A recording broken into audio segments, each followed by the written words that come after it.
বাড়ি বাড়ি পৌঁছয়নি সজল ধারা প্রকল্পের জল সংযোগ, কিন্তু গ্রাম জুড়ে লাগানো হয়েছে সজল গ্রাম লেখা হোর্ডিং।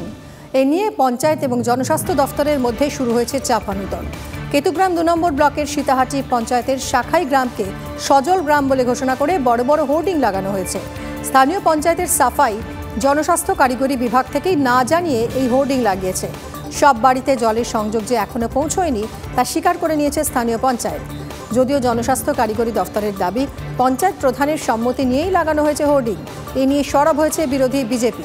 গ্রামে জল না পৌঁছনোয় ক্ষোভে ফুঁসছেন গ্রামের লোকজন।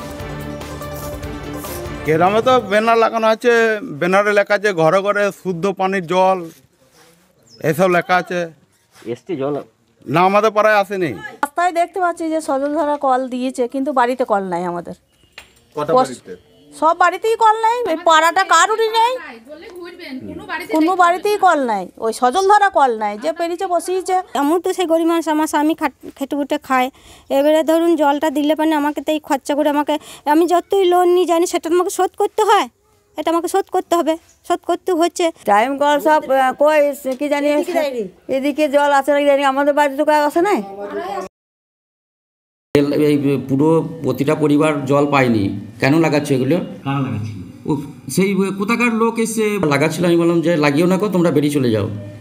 তা আমার সামনে বেরিয়ে চলে গেল, কিন্তু আবার দেখছি রাতে অন্ধকারে কখন আবার লাগিয়ে দিয়ে চলে গেছে। আর অনেকেই জল পাচ্ছে, কিন্তু সবগুলো না হলে তো এটা ফ্লেক্সটা লাগানো যায় না।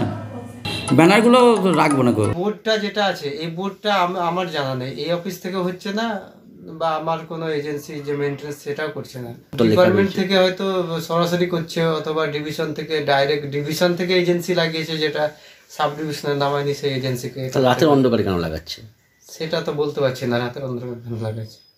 এটা কি জানাবেন, ঊর্ধ্বতন কর্তৃপক্ষকে জানাবেন? আমরা আমাদের এই অফিসের সাহেবকে জানাবো। এখানে কোনো বাড়িতেই জল পৌঁছায় নাই, যার জন্য আমরা প্রয়োজন বোধ আমাদের ঊর্ধ্বতন কর্তৃপক্ষকে বিজেপির তরফ থেকে আমরা জানাবো। আমাদের যে সরকারি যে টাকাগুলো, কেন্দ্র সরকারের টাকাগুলো তছরূপ করছে, তার জন্য আমরা ঊর্ধ্বতন কর্তৃপক্ষকে জানাবো। নিজেকে জীবিত প্রমাণ করতে প্রশাসনের দরজায় দরজায় ঘুরছেন মহিলা। 1 বছর ধরে পাচ্ছেন না লক্ষ্মীর ভাণ্ডার প্রকল্পের টাকা। কিভাবে তিনি মৃত, প্রশ্ন ঘাটালের দীপালি মান্ডি। সরকারি নথিতে এখনও জীবিত হননি কুড়ান গ্রামের মহিলা। আধারের নথির তথ্য যাচাইয়ের সময় ত্রুটি, অভিযোগ দীপালির।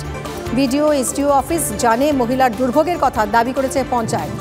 কবে মৃত থেকে জীবিত হবেন কুড়ান গ্রামের অভাবী এই মহিলা? সরকারি নথির সামান্য ত্রুটি সংশোধনে এত সময় কেন লাগবে? প্রশাসনের সদিচ্ছা নিয়ে উঠছে প্রশ্ন।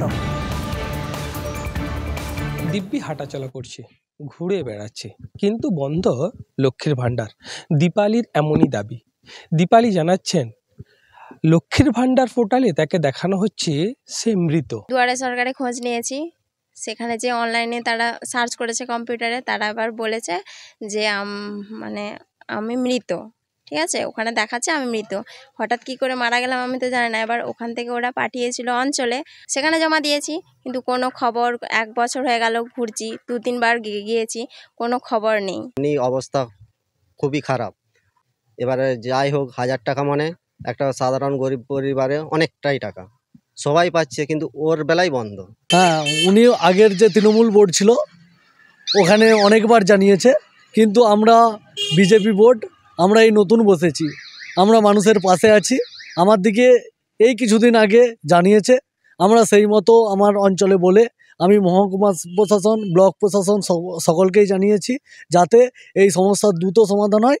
এখন দেখার প্রশাসনের কবে টনক নড়ে, কবে এই গৃহবধূ আবার তার রাজ্যের সরকারের মুখ্যমন্ত্রীর যে 1000 টাকা করে লক্ষ্মীর ভাণ্ডার, তা সে কবে পায়।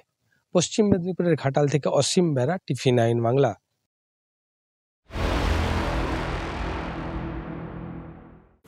আজ থেকে অযোধ্যায় রাম মন্দিরের রামলালার প্রাণ প্রতিষ্ঠার নানা ধর্মীয় প্রচার শুরু হচ্ছে। আসুন আমরা বিগ ওয়ালে দেখি এই খবর। রামলালার প্রাণ প্রতিষ্ঠার ধর্মীয় উপাচার শুরু হয়ে যাচ্ছে আজ থেকে। নানা অনুষ্ঠান রয়েছে। আজ রাম মন্দিরে প্রায়শ্চিত্ত এবং কর মুক্ত পুজোর আয়োজন করা হয়েছে। কালও অনুষ্ঠান রয়েছে। কাল মূর্তি পরিসর প্রবেশ পুজো, 18 জানুয়ারি বিকেলে তীর্থ পুজো, জলযাত্রা এবং গন্ধাধিবাস। 19 জানুয়ারি সকালে ঔষধাধিবাস, কেশরাধিবাস এবং ঘৃতাধিবাস। 19শে জানুয়ারি বিকেলে ধন্যধিবাস, 20শে জানুয়ারি সকালে শর্করাধিবাস, ফলাধিবাস, পুষ্পাধিবাস, 21শে জানুয়ারি মক্কধিবাস এবং বিকেলে সহ্যধিবাস। রামলালার প্রাক প্রাণ প্রতিষ্ঠার এই কর্মসূচি প্রকাশ করেছে শ্রী রাম জন্মভূমি তীর্থক্ষেত্র ট্রাস্ট।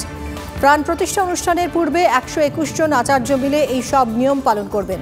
সমস্ত বিষয়টি দেখাশোনা করবেন জ্ঞানেশ্বর শাস্ত্রী দ্রাবিড়। তাঁকে সহায়তা করবেন কাশীর প্রধান আচার্য লক্ষ্মীকান্ত দীক্ষিত।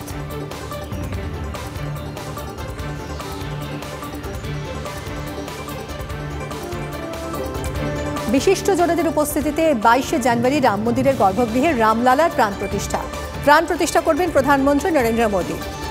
অনুষ্ঠানে থাকবেন রাষ্ট্রীয় স্বয়ংসেবক সংঘের প্রধান মোহন ভাগবত, উত্তরপ্রদেশের রাজ্যপাল আনন্দীবেন প্যাটেল, মুখ্যমন্ত্রী যোগী আদিত্যনাথ এবং অন্যান্যরা। বিভিন্ন ধর্ম সম্প্রদায় এবং ঐতিহ্যের সব প্রতিষ্ঠানের আচার্য, সাধু সন্তরাও উপস্থিত থাকবেন 150 জনেরও বেশি বিভিন্ন মত পন্থের সাধু সন্ন্যাসী এবং 50-এরও বেশি আদিবাসী জনজাতি শ্রেণীর শীর্ষ নেতৃত্ব। এছাড়া জৈন, বুদ্ধ, শিখ সমাজের ধর্মীয় নেতা এবং হিন্দু ধর্মের নানা মতে বিশ্বাসী জনগণের ধর্মীয় প্রতিনিধিদের এই অনুষ্ঠানে আমন্ত্রণ জানানো হয়েছে।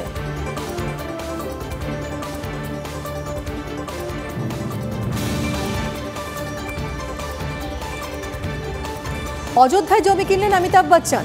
রাম মন্দিরকে কেন্দ্র করে সাজছে এখন অযোধ্যা। গড়ে উঠছে হোটেল, শপিং মল, আবাসন। সরজু নদীর তীরে তৈরি হচ্ছে বিশাল আবাসন প্রকল্প, আর সেখানেই জমি কিনেছেন বিগ বি। মুম্বাইয়ের নির্মাণ সংস্থা দ্য হাউস অফ অভিনন্দন লোধার বিশাল দ্য সরজু প্রজেক্টে জমি কিনেছেন তিনি। সূত্রের খবর, অযোধ্যায় বাংলো বানাতে জমি কিনেছেন বলিউডের শাহেনশাহ। 14.5 কোটি টাকায় সেখানে জমি কিনেছেন তিনি। প্রায় 10,000 স্কোয়ার ফিটের বাড়ি তৈরি হতে পারে এই জমিতে। অভিনেতা জানিয়েছেন, অযোধ্যার সঙ্গে তাঁর আবেগ এবং আধ্যাত্মিক যোগ রয়েছে। 22 তারিখ রাম মন্দিরের উদ্বোধনেও আমন্ত্রিত অমিতাভ।